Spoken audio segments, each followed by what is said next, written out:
بسم اللہ الرحمن الرحیم۔ سامعین، جماعت اسلامی کے امیر حافظ نعیم الرحمن نے ارشاد فرمایا ہے کہ عمران خان اسرائیل کے معاملے پر اپنی وضاحت دے۔ آپ دوسروں سے وضاحت مانگتے ہیں، پہلے آپ وضاحت دیں۔ آپ کا وجود ہی اس ملک کے لیے ایک ڈاؤٹ فل ہے، ایک ڈسپیوٹڈ ہے۔ کیسے؟ سن 1947 میں پاکستان جب بننے جا رہا تھا تو آپ کا جو امیر تھا مولانا مودودی، اس نے پاکستان بننے کی مخالفت کی۔ پہلے آپ اس کی وضاحت دیں۔ سن 1970 کے انتخابات میں جب بنگالیوں کے ساتھ اس ملک کی آرمی بلاತ್ಕಾರ کر رہی تھی، ریپ کر رہی تھی پولیٹیکلی، تو آپ کا یہ فرض بنتا تھا کہ آپ پاکستان کی جنتا کے ساتھ، پاکستان کی عوام کے ساتھ کھڑے ہوتے۔ لیکن آپ نے بدنام زمانہ جنرل یحییٰ، جس کی جو زندگی ہے وہ شراب اور زنا سے شروع ہو کر اور پھر زنا اور شراب پہ ختم ہو جاتی تھی، آپ نے اس کا ساتھ دیا۔ آپ اگر بنگالیوں کا ساتھ دیتے، خدا گواہ ہے یہ ملک نہ ٹوٹتا۔ لیکن اس وقت آپ کی محبتیں پاکستان سے زیادہ آرمی کے ساتھ تھیں، اور یوں بنگالی اکیلے روتے روتے ایک کونے میں کھڑے ہو گئے۔ لیکن آپ لوگوں نے پاکستان سے غداری کرتے ہوئے ان کا ساتھ نہیں دیا۔ اس کے بعد جنرل ضیاء کی باری آ جاتی ہے۔ آپ جنرل ضیاء کے دور میں اس کا ہراول دستہ تھے۔ افغان جہاد کے نام پر جتنا اس ملک نے نقصان اٹھایا ہے، اس میں آپ برابر کے ذمہ دار ہیں۔ آپ اس وقت، آپ کا جو لٹریچر ہے، میرے پاس ثبوت موجود ہیں، آپ جہاد فی سبیل اللہ کا درس دیتے تھے۔ افغانستان کے جو مجاہدین تھے، جو دراصل سعودی عرب کے کہنے پہ اس ملک میں لانچ کیے گئے تھے، آپ ان کو ہیرو بنا کے پیش کرتے تھے۔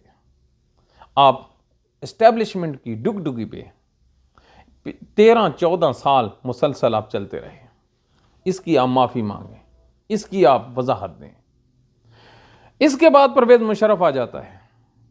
پرویز مشرف کے دور میں آپ نے جو متحدہ مجلس عمل تھی، اس کے ساتھ پاکستان میں جمہوریت کا ایک دفعہ پھر جو ہے نقصان کیا، اور پرویز مشرف کو نہ صرف چھتری فراہم کی، بلکہ اس کے جو انتخابات تھے اس کے نتیجے میں آپ نے کے پی کے میں اور سینٹرل میں جو فضل الرحمان تھا، اپوزیشن کے مزے لیے۔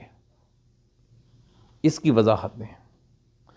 پرویز مشرف کے بعد اس جو موجودہ رجیم ہے اس ملک کی، جو آرمی اسٹیبلشمنٹ، اس نے پی ٹی آئی کے ورکروں، پی ٹی آئی کے لیڈران کے ساتھ جو کچھ کیا، کسی کا گھر سلامت رہا نہیں، کسی کی جو گھر والوں کی عزت سلامت رہی نہیں، پریس کانفرنسیں، دھاندلی، ہیومن رائٹس کی وائلیشن، آئین کی وائلیشن، عدالتوں کے ساتھ جو ہے قتل عام، کس کے ساتھ آپ کھڑے ہوئے؟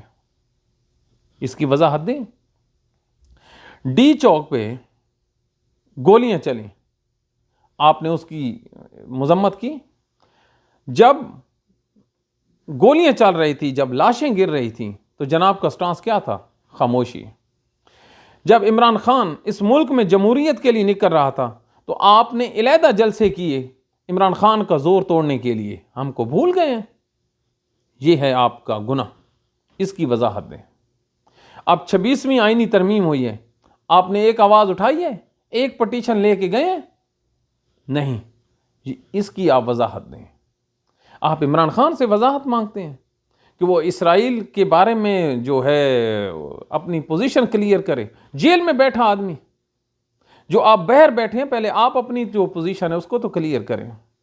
ایک نقطہ آپ بتا دیں، یا اپنی جو پیدائش ہے اس پاکستان میں جماعت اسلامی کی، ایک نقطہ بتا دیں جہاں پر آ کر آپ نے اس ملک کے لیے انڈیپینڈنٹلی آرمی سے ہٹ کے سوچا ہو۔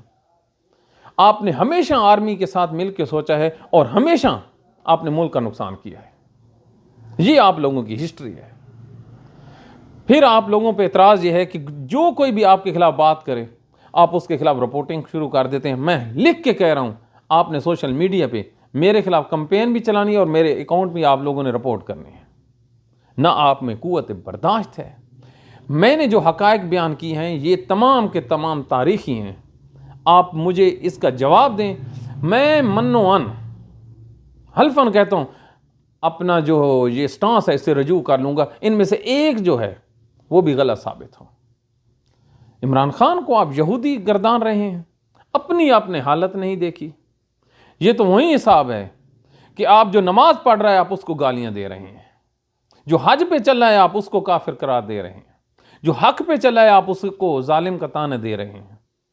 جو ظالم ہے نا فرد اس ٹائم، اس کے سامنے کھڑے ہو ہم مانیں کہ آپ واقعی اصولوں والے ہیں. اپنی دعاؤں میں یاد رکھیے. Thank you very much.